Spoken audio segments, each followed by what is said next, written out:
ये कहानी है लड़की की जिसका नाम था चित्रा। जी हाँ, जो रंग बिरंगे चित्र बनाने में कुशल थी, वही चित्र जो दूसरों के लिए जी। समाज और दुनिया के थपेड़ों से लड़ी पर अंत में गम के सिवा कुछ नहीं मिला। बात है 2008 की, जब मैट्रिक की परीक्षा में उत्तीर्ण होकर वो शहर के कॉलेज में दाखिला लेने के लिए परिवार से जूझी, पर कुछ हासिल नहीं हुआ।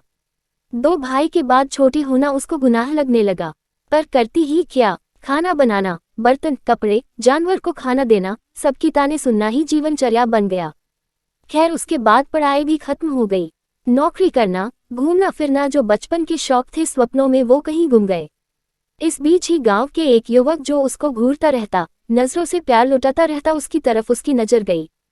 थोड़ी ना नुकुर के बाद आखिर पिघल गई। आखिर लड़की ही तो थी, किसी के स्नेह प्यार की प्यासी, एक नजर के लिए लालायत, जो उसको रानी समझे। धीरे धीरे गांव की कानाफूसी माँ बाप और भाई के कानों तक आई, सो अपने घर में ही चरित्रहीन बदचलन सम्मान से नवाजी गई। आनन फानन में माँ ने अपने रिश्तेदार के सलाह से एक गरीब घर में ब्याह दी गई। विदाई वक्त चित्रा बस ये सोच रही थी कि क्या बेटी बनके जन्म लेना इतना भयावह है, जो उसको भावी जिंदगी में उपहार स्वरूप माँ बाप ने दी। खैर, विदा होके वो ससुराल पहुंची, जहां उसकी खूब अच्छी खातिरदारी हुई। सास और पति के अलावा कोई था नहीं, ससुरजी पहले ही स्वर्गीय थे। जिंदगी की गाड़ी तंगी में ही बने लगी।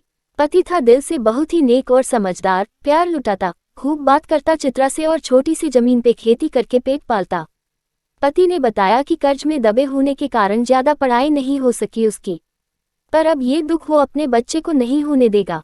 चित्रा भी अब सब कुछ भूल के गृहस्थी में रम गई।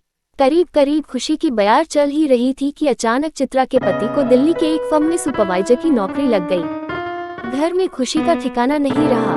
सब चित्रा को लक्ष्मी का रूप कहने लगे। उस रात उसके पति ने भी चित्रा को दिल की गहराई से प्यार किया। बोला, तेरी जैसी पत्नी मुझ अभागे को मिली, विश्वास नहीं होता। तन मन धन और जीवन से सब कुछ पाकर मैं धन्य हो गया। दिन बीते, जुदाई में चित्रा भी भीतर ही भीतर कसमसाने लगी, पर क्या करती। महीना भर आते आते उसकी तबीयत खराब होने लगी।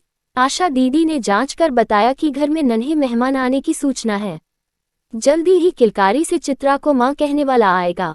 मारे खुशी से लजा गई। पति को खबर लगते ही दौड़ा आया और साथ में चित्रा को एक मोबाइल फोन गिफ्ट किया, ताकि दोनों घंटों एक दूसरे से बात करते रहें। अकेलापन दोनों झेल कर थक चुके थे। होली नजदीक था, सो उसका पति 7 दिन रुक कर फिर काम पे चला गया। अब वो दोनों फोन से एक दूसरे का दिल बहलाते, हंसी छेड़खानी करते, रूठते मनाते, फिर बच्चों जैसे खो जाते। अचानक कोरोना नाम की नई राक्षस ने भारत पे धावा बोला और एक झटके में चित्रा मां बनने से पहले विधवा बन गई। अंतिम दर्शन भी नहीं कर पाए, ना ही चिता को मुखाग्नि। 13वीं से पहले ही लोग बोलने लगे, कुलनाशिनी है ये, कुलक्षणी है ये। अंत में आजीज होकर वो सास को लेके शहर आ गई, जहां उसे कोई जानता ना हो।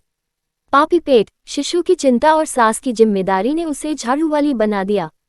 रोज सुबह में रोड पे झाड़ू बुहारती, मेहनत करके दिन गुजारती और फिर एक किराए के झोपड़े में दिन गुजरती। जिंदगी की उतार चढ़ाव ने उसको इतना परिपक्व बना दिया कि अब दुख सुख की अनुभूति खत्म हो गई। नियत समय पे बाल गोपाल ने जन्म लिया।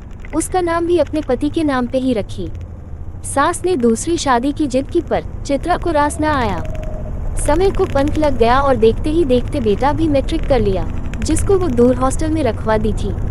पर इस बीच उसकी सास भी परलोक चली गई।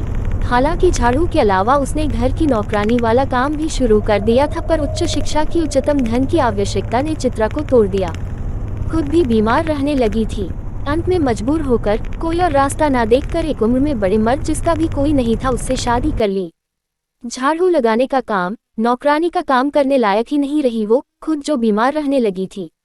पर अब वो अंदर ही अंदर ग्लानि महसूस करती। उसको लगता कुछ गलत तो नहीं कर रही, पर बेटे के लिए सब कुछ दांव पे लगा दी। आखिर में उसको उसकी तपस्या का फल मिला। बेटा ने यूपीएससी की परीक्षा में उत्तीर्ण होकर पूरे जिला, गांव को रोशन किया। आज वर्षों बाद बेटा मां से मिलने आ रहा था। चित्रा ने बहुत सारे व्यंजन बनाए, घर को सजाए, राह देखने लगी। सहसा एक बड़ी कार से उसका बेटा ने उतरकर गली में कदम रखा। मां की वर्षों की ममता आंसू बनकर बहने लगी। बेटा ने पांव छूते ही मां को गले से लगा लिया। बहुत ही रूंधते हुए बोला, मुझे मां के रूप में मां नहीं, साक्षात देवी मिली है। आज चित्रा अपने पहले पति की तस्वीर के सामने बेटा को ले गई और बोली, आज मैंने अपनी जिम्मेदारी पूरी करी। आपके